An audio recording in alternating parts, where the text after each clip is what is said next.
പക്ഷെ മറ്റേതിന്റെ ഫൈനലിൽ വന്നപ്പം അഞ്ചാമത്തെ ഇത് വന്ന് നിൽക്കുന്ന ആള്, അതായത് 5th പ്രൈസ് കിട്ടിയ ഒരാള്, ആ അമ്മയും മോളും അവർക്ക് നിങ്ങൾ സമ്മാനം അനൗൺസ് ചെയ്തു, അത് കൊടുത്തപ്പോൾ അവർ ആ സമ്മാനം വാങ്ങാണ്ട് 5th പ്രൈസ് അവർ ഏറ്റുവാങ്ങിയില്ല. അവർ ആ സ്റ്റേജിൽ നിന്നും ഇറങ്ങി പോവുകയാണ് ഉണ്ടായത്. അതിനുശേഷം അവർ നമുക്കൊരു ഇന്റർവ്യൂ തന്നിരുന്നു.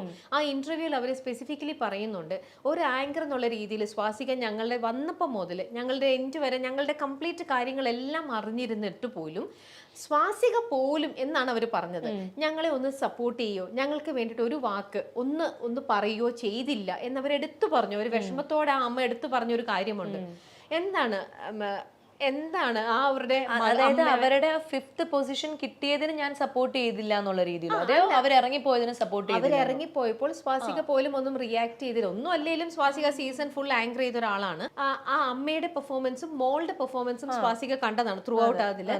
എന്നിട്ട് അവർക്ക് 5ാമത്തെ സ്ഥാനമാണ് ലഭിച്ചിരിക്കുന്നത് എന്ന് അറിഞ്ഞപ്പോൾ അവരത് സ്വീകരിക്കാതെ ഇറങ്ങിപ്പോയി. ഇതാണ് ഇൻസിഡന്റ്. അപ്പോൾ സ്വാസിക അതിനെ ഒന്നും അവർക്ക് വേണ്ടിയിട്ട് ഒന്ന് സപ്പോർട്ടീവ് ആയിട്ടുള്ള ഒരു സംസാരമോ അവർക്ക് വേണ്ടി, എന്താ വെച്ച് കഴിഞ്ഞാൽ ഇപ്പം നമ്മൾ ഒരു കോമ്പറ്റീഷനിൽ പങ്കെടുക്കുമ്പോൾ, ഇപ്പം ചേച്ചിയാണെങ്കിലും നമ്മളൊക്കെ യൂത്ത് ഫെസ്റ്റിവലിനൊക്കെ പങ്കെടുത്തിട്ടുള്ള ആൾക്കാരാണ്. അങ്ങോട്ട് നമ്മുടെയൊക്കെ കുറെ പൈസയൊക്കെ പോകും. നമ്മൾ സബ് ജില്ലയിൽ നന്നായിട്ട് കളിക്കും, ഫസ്റ്റ് കിട്ടും. റവന്യൂവിൽ നന്നായിട്ട് കളിക്കും. നമ്മൾ സ്റ്റേറ്റിൽ കളിക്കുമ്പോൾ നമുക്ക് കിട്ടില്ല എന്ന് വിചാരിച്ചിട്ട് നമ്മൾ കിട്ടുന്ന എ ഗ്രേഡ് അല്ലെങ്കിൽ നമുക്ക് കിട്ടുന്ന സെക്കൻഡ് പ്രൈസ് വേണ്ട എന്ന് വെച്ചിട്ട് കൂടെ ഫസ്റ്റ് കിട്ടിയ ആൾക്കാർ കുറ്റം പറയുക, അല്ലെങ്കിൽ മൊത്തം ഗവൺമെന്റിന് കുറ്റം പറയുക, അതൊന്നും അല്ലല്ലോ. അല്ലെങ്കിൽ ഞാൻ റവന്യൂവിലും സബ് ജില്ലയിലും ഞാൻ നന്നായി കളിച്ചു, ആ കളി വെച്ചിട്ടല്ലേ എന്നെ സ്റ്റേറ്റിൽ ഇതാക്കണ്ടേ, അങ്ങനത്തെ ഒരു മാനദണ്ഡം ഇല്ല.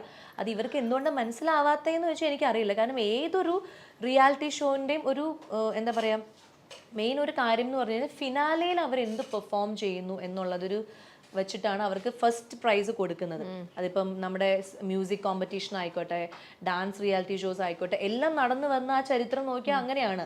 അവർ സെമി ഫൈനലിൽ ഫുൾ മാർക്ക് കിട്ടിയിട്ട് ഫിനാലേക്ക് അവർക്ക് ചെയ്യാൻ പറ്റിയില്ലെങ്കിൽ, നമ്മൾ കേട്ടിട്ടില്ലേ, 1 മാർക്കിന് നിങ്ങൾക്ക് പോയി, 0.5 മാർക്കിന് നിങ്ങൾക്ക് പോയി.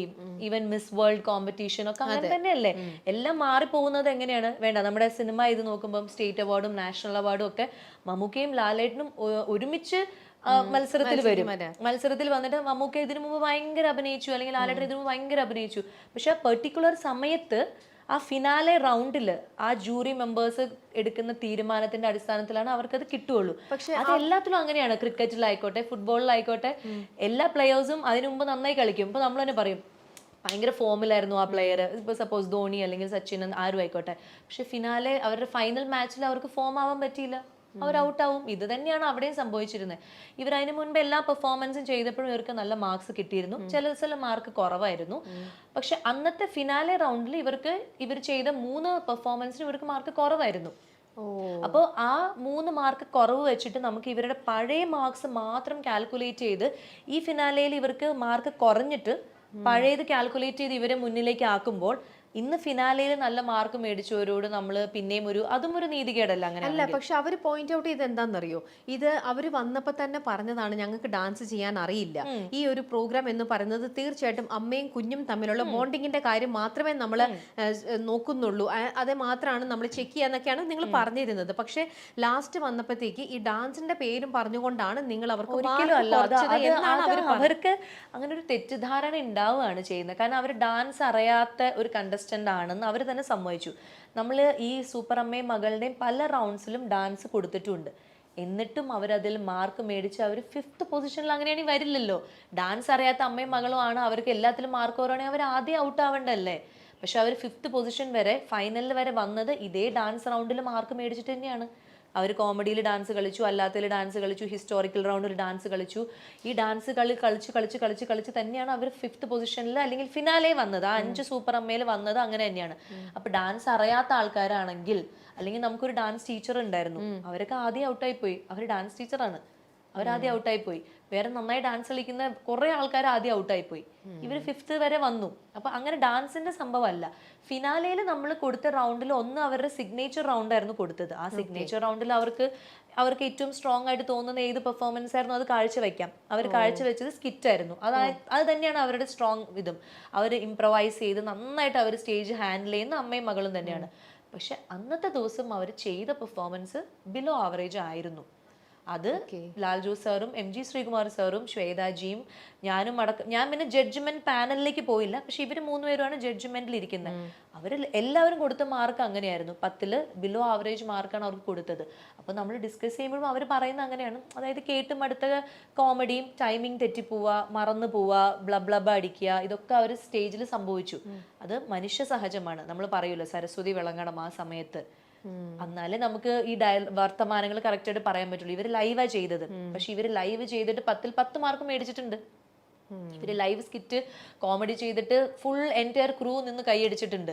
പക്ഷെ അതേ ആൾക്കാർ അമ്മയും മകളുമായിട്ട് അതേപോലെ തന്നെ കോമഡി ഇവർ ചെയ്തപ്പോൾ ഇപ്രാവശ്യം അവർ പാളിപ്പോയി, അവർ ലാഗ് അടിച്ചു, അവർ തെറ്റി, അങ്ങനെ സംഭവിച്ചു പോയി. അത് അവരുടെ കുറ്റമല്ല. അപ്പം മാർക്ക് ഇടുന്ന സമയത്ത് ജഡ്ജ് അത് നോക്കിയിട്ടാണ് മാർക്ക് ഇടുള്ളൂ. പിന്നെ അവർക്ക് കൊടുത്ത ഡാൻസ് റൗണ്ട്, അതിൽ പ്രത്യേകം റൂൾസിൽ പറഞ്ഞിട്ടുണ്ടായിരുന്നു, നിങ്ങളുടെ ഡാൻസ് അല്ല നമ്മൾ നോക്കുന്നത്, മൊത്തത്തിലുള്ള ഗ്രൂപ്പ് പെർഫോമൻസ്. അതുകൊണ്ട് അവർക്ക് ഒരു ഇതും കൂടി കൊടുത്തു, നിങ്ങളൊരു ഗ്രൂപ്പിനെ കൊണ്ടുവന്നോ, നല്ലൊരു ഡാൻസ് ടീമിനെ കൊണ്ടുവന്ന് നിങ്ങൾക്ക് ചെയ്യാം. നിങ്ങളുടെ മൊത്തത്തിലുള്ള പെർഫോമൻസിന് ഒരു ഓവറോൾ നമ്മളൊരു പെർഫോമൻസ് കാണുമ്പോൾ നമ്മൾ പറയുമല്ലോ വാവ് ഭയങ്കര ഒരു കൊള്ളാം എന്ന് പറയുമല്ലോ, അത് മാത്രമേ നോക്കുന്നുള്ളൂ. അല്ലാണ്ട് ഈ അമ്മയും മകളും എന്നല്ല, നമ്മുടെ കണ്ടസ്റ്റൻസിൽ ഒരു അമ്മയും മകളും ഡാൻസ് ചെയ്യുന്നത് മാത്രമല്ല നോക്കുന്നത്. അപ്പം ഇവർ കിട്ടിയ ഗ്രൂപ്പും ഇവരുടെ ആ ഒരു ഇതുണ്ടല്ലോ, നമ്മൾ ഗ്രൂപ്പിന്റെ കൂടെ കളിക്കുമ്പോഴും ആ ഗ്രൂപ്പിന്റെ ഒരു എനർജിയുടെ കൂടെ ഇവർക്ക് മാച്ച് ചെയ്യാൻ പറ്റുന്നില്ല, ഗ്രൂപ്പിന്റെ ടൈമിങ്ങിന്റെ കൂടെ ഇവർക്ക് തെറ്റ് പറ്റുന്നു, അല്ലെങ്കിൽ ഇവരുടെ പെർഫോമൻസ് ഗ്രൂപ്പ് ഡാൻസ് നമ്മളെപ്പോഴും കണ്ടുവരുന്ന ഒരു ഗ്രൂപ്പ് ഡാൻസ് ആയി മാറി എന്നാണ് ജഡ്ജസ് പറഞ്ഞത്.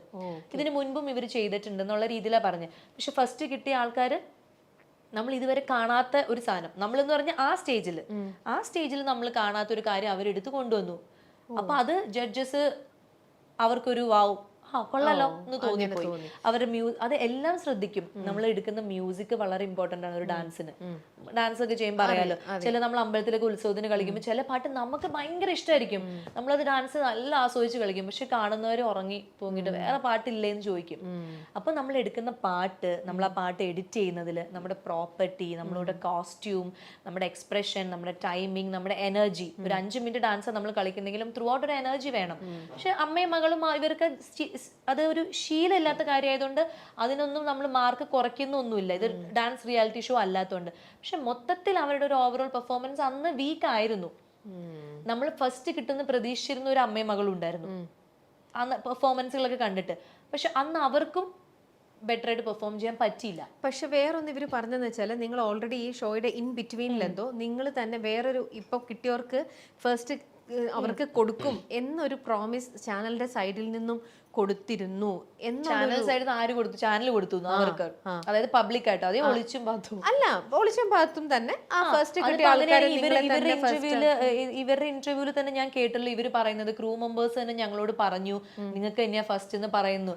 അതെന്നറിയോ, ഇപ്പൊ നമ്മൾ ഇവിടെ അല്ല അത് തന്നെ അത് ഇവർക്ക് തന്നെയാന്ന് പറയുന്നത്. അതായത് ഈ ഷൈത്തിയും ഷീനയും എന്ന കണ്ടസ്റ്റൻസിന് ഫസ്റ്റ് കിട്ടും എന്നുള്ളത് ക്രൂ മെമ്പേഴ്സ് പറഞ്ഞു. അത് ശരിയാണ്. ഞാനടക്കമുള്ള ആളുകൾ സ്റ്റേജിൽ അത് ഇവരെ സപ്പോർട്ട് ഭയങ്കരമായിട്ട് ചെയ്യുന്നുണ്ട്. അതായത് ഞാൻ വലിയ പ്രതീക്ഷ ആയിരിക്കാം, ഞാൻ എപ്പോഴും ഇവർ ഇൻട്രൊഡ്യൂസ് ചെയ്യുമ്പോൾ നമ്മുടെ സ്ട്രോങ് കണ്ടസ്റ്റന്റ് ആയിട്ടുള്ള അല്ലെങ്കിൽ നമ്മുടെ എനർജറ്റിക് കണ്ടസ്റ്റന്റ് ആയിട്ടുള്ള ഇവരെ സ്റ്റേജിൽ നിർത്തിയിട്ട് ഞാനും ശ്വേതാജിയും മറ്റുള്ള കണ്ടസ്റ്റൻസിനോട് പറയും, നിങ്ങൾ ഇവരെ കണ്ട് പഠിക്കണം. ഇവരുടെ ഒരു എന്താ പറയാ, സ്പോണ്ടേനിയസ് ആയിട്ട് കാര്യങ്ങൾ എടുക്കുന്നതും എന്ത് ടാസ്ക് കൊടുത്താലും അവർ ചെയ്യും, ഒരു മടിയില്ലാതെ. അമ്മയും മകളും അച്ഛനും ഒക്കെ ചെയ്യും. അപ്പൊ ഞങ്ങൾ എല്ലാവർക്കും പറയുന്നത്, നിങ്ങൾ ഇവരെ മാതൃകയാക്കും, ഇവരെത്ര ഭംഗിയായിട്ടാണ് ഓരോ കാര്യങ്ങൾ ഹാൻഡിൽ ചെയ്യുന്നത്, അതൊക്കെ ഞങ്ങൾ പറഞ്ഞിട്ടുണ്ട്. അപ്പൊ നമ്മൾ വിചാരിച്ചു ഇവർക്ക് കിട്ടും, അല്ലെങ്കിൽ ക്രൂ മെമ്പേഴ്സ് വിചാരിച്ചു. ഇപ്പൊ ഇവിടെ നമ്മൾ ഇത്രയും പേര് ഇരിക്കുമ്പം എല്ലാവർക്കും ഒരു നടനെ അല്ലല്ലോ ഇഷ്ടം. അപ്പൊ മറ്റു നടനെ ഇഷ്ടമാകുമ്പോൾ അവർ പറയും നിങ്ങൾക്ക് കിട്ടും, അങ്ങനെ ഒരു പ്രതീക്ഷ കൊടുക്കും. പക്ഷെ ചിലപ്പോൾ കിട്ടില്ല.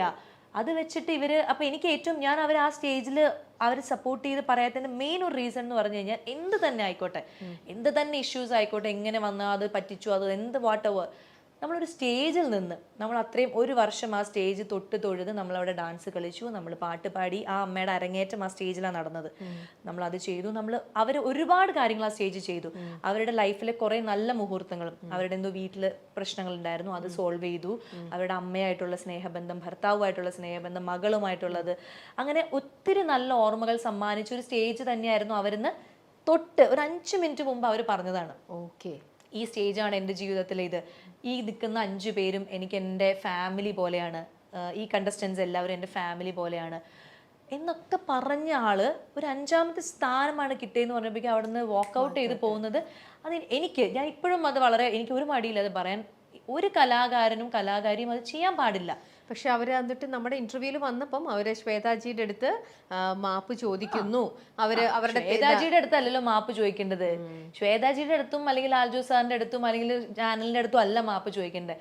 ദൈവമായിട്ട് നമുക്ക് തന്നൊരു കഴിവിനെ നമ്മളൊരു സ്ഥലത്ത് പ്രസന്റ് ചെയ്തു. അവിടെ നമ്മളൊന്ന് തോറ്റു പോകുമ്പോൾ നമ്മൾ ആ സമ്മാനത്തിനെയും ആ കഴിവിനെയും നമുക്ക് അപ്പൊ അവരെന്നെ പറയണ്ടല്ലോ ഞാൻ ഒന്നും അല്ലാതായി. അതെങ്ങനെ ഒന്നും അല്ലാതാവും? നമുക്കൊരു പ്രാവശ്യം ഫസ്റ്റ് കിട്ടില്ല എന്ന് പറയും, നമ്മുടെ ഉള്ളിലെ കഴിവൊന്നും ആരും എടുത്തുകൊണ്ട് പോകില്ല. അത് പോളിഷ് ചെയ്യാനും അത് ഇനിയും വളർത്താനും ഒക്കെ ഉള്ള ഒരു ഭാഗ്യമുണ്ട്. അവർ ഈ ഏജിലാണ് അവർ ഇതൊക്കെ ചെയ്തത്. അപ്പൊ അവർക്ക് അത്രയും ഭാഗ്യവും ദൈവാനുഗ്രഹം ഉള്ളതുകൊണ്ടല്ല അവർ അത്രയും ചെയ്തത്. അവർക്ക് അത്ര ആഗ്രഹമായിരുന്നു. മോളെക്കാളും ആഗ്രഹം അമ്മയ്ക്കായിരുന്നു. അപ്പം ഒരു കലാകാരനും കലാകാരിയും അങ്ങനെ ഒരു നമ്മളെ വളർത്തിയ ഒരു സ്റ്റേജ് അല്ലെങ്കിൽ നമ്മൾ കാല് വെച്ച സ്റ്റേജിനെ ഡിസ്റെസ്പെക്ട് ചെയ്ത് പോകുന്നത്, അതുപോലെ കൂടെ നിൽക്കുന്ന ആള്. ഇപ്പം നമുക്ക് തമ്മിലൊരു കോമ്പറ്റീഷൻ ഉണ്ടെങ്കിലും ചേച്ചിക്ക് ഒരു സമ്മാനം കിട്ടുന്നത് അവിടെ നിന്ന് കണ്ട് അഭിനന്ദിക്കുക എന്ന് പറയുന്നത് ഒരു കലാകാരന്റെ ലക്ഷണമാണ്. അല്ലാണ്ട് മുഖം തിരിച്ച് ആർക്കാണ് സമ്മാനം കിട്ടിയത്, കാരണം അവർ പറയുന്നുണ്ട് എന്റെ അത്രയും അടുത്ത സുഹൃത്താന്ന് പറയുന്നുണ്ട്. അപ്പൊ അവർക്ക് കിട്ടിയോ ഇല്ലയോ, ആർക്കാണ് 1ാം സമ്മാനം, എന്താണ്, ഇതൊന്നും അറിയാൻ നിൽക്കാണ്ട് അവിടെ നിന്ന് ഇറങ്ങി പോകുന്നത് എനിക്കത് ഒരു നല്ല കാര്യമായിട്ട് തോന്നിയിട്ടില്ല.